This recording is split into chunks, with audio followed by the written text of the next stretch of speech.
Сегодня мы отмечаем 130 лет со дня рождения выдающегося полководца и государственного деятеля Советского Союза Михаила Васильевича Фрунзе.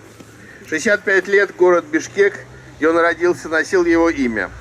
Михаил Васильевич Фрунзе – знаковая фигура в истории России и Киргизии, наш общий герой. Событий, происшедших за 40 лет жизни Михаила Васильевича, хватило бы для написания нескольких приключенческих романов.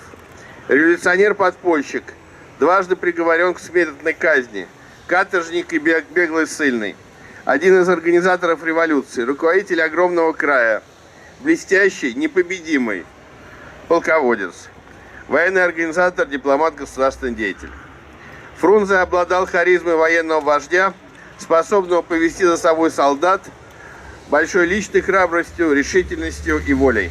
Будучи уроженцем Бишкека, Фрунзе отлично разбирался в восточном менталитете. Командуя Туркестанским фронтом, он пресекал всякие попытки ущемления национального достоинства среднеазиатских народов, не допускал проявлений жестокости в отношении местного населения. Он также лично обеспечил возвращение киргизских беженцев из Китая. Сегодня утром я поздравляла Татьяну Михайловну с юбилеем ее отца. Она промолчала. Потом сказала: будьте добры, передайте, пожалуйста, народу Кыргызстана и сотрудникам Дома-музея Фрунзе огромное спасибо за бережное отношение к имени моего отца. Он любил свою родину и мечтал, что когда закончит свою работу, нас с Тимуром повезет в Киргизию и покажет свою родину.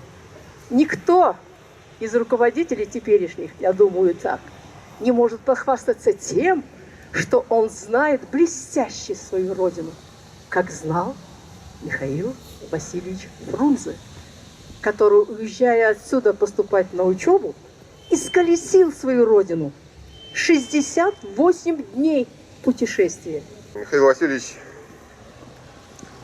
один из тех людей, кем гордится наша страна, кем гордятся жители столицы Кыргызстана.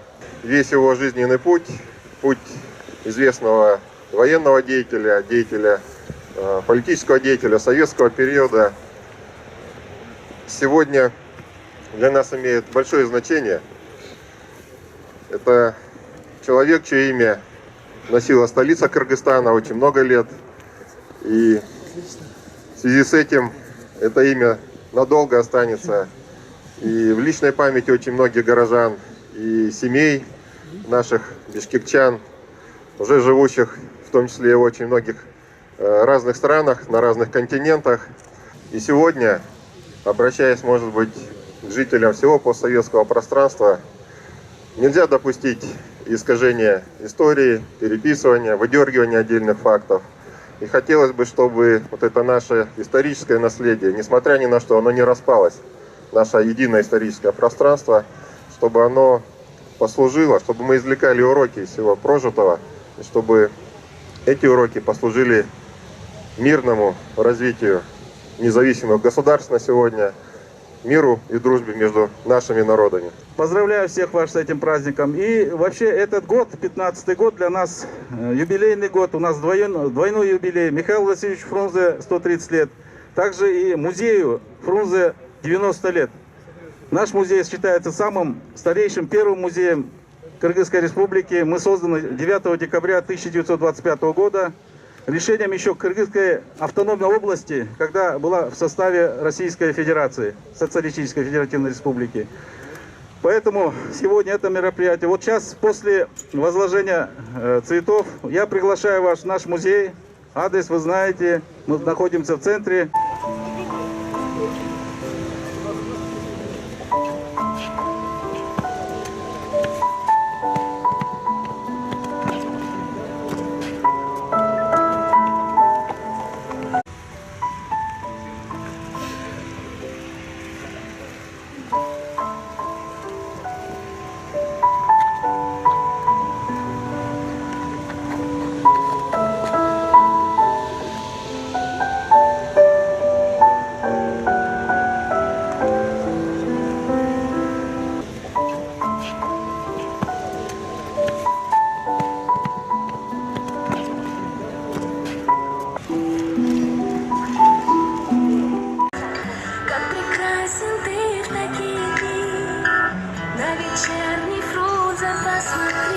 Михаил Васильевич Фрунзе атчан бүт Кызыл аскердин башчысы болгон маалында ушу памятникти койгон 59-жылы скульптор Пасида жасаган.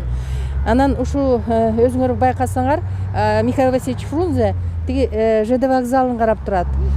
Ошо даже сүрөтү бар Артыкбаевдин. Ал тиги кыргыздардын үстүртөн атчан туруп алып сөз сүйлөп атканы. Кыргызча жакшы сүйлөөчү. Эң эле баягы чоң салыгы ушу биздин чек араларды уюштурган, Кызыл аскерин уюштурган, кыргыз элине боштук берген. Ошо кыргыз эли ушу биздин СССРге ошо 15 өлкөнүн ортосуна 15-чи болуп киргенини Михаил Васильевич Фрунзенин баягы салыгы деп ойлойбуз. Михаил Васильевич Фрунзе өзү жакшы кыргызча сүйлөгөнү менен ата энеси дагы ошо кыргызча сүйлөп, атасы доктур болчу, баары балдары доктур болупсо, Михаил Васильевич Фрунзе аскер башчысы болуп ушинтип Кызыл аскерди башкарып калган. Михаил Васильевич Фрунзе каза болгондон кийин ушул анын элестетүү өлкө калтыруу максатында 1926-жылы музей ачылган. Ошол музей бүгүнкү күнгө чейин баалуу экспонат катары сакталууда. Михаил Васильевич Фрунзенин туулган күнүнө арналган бизде ошол фото выставка болуп атат. Михаил Васильевич Фрунзени ошол сүрөт искусствосунда аттуу көргөзмө ачылууда. Ал көргөзмөдө ушул Михаил Васильевич Фрунзенин баардык өмүр таржымалы чагылдырылат.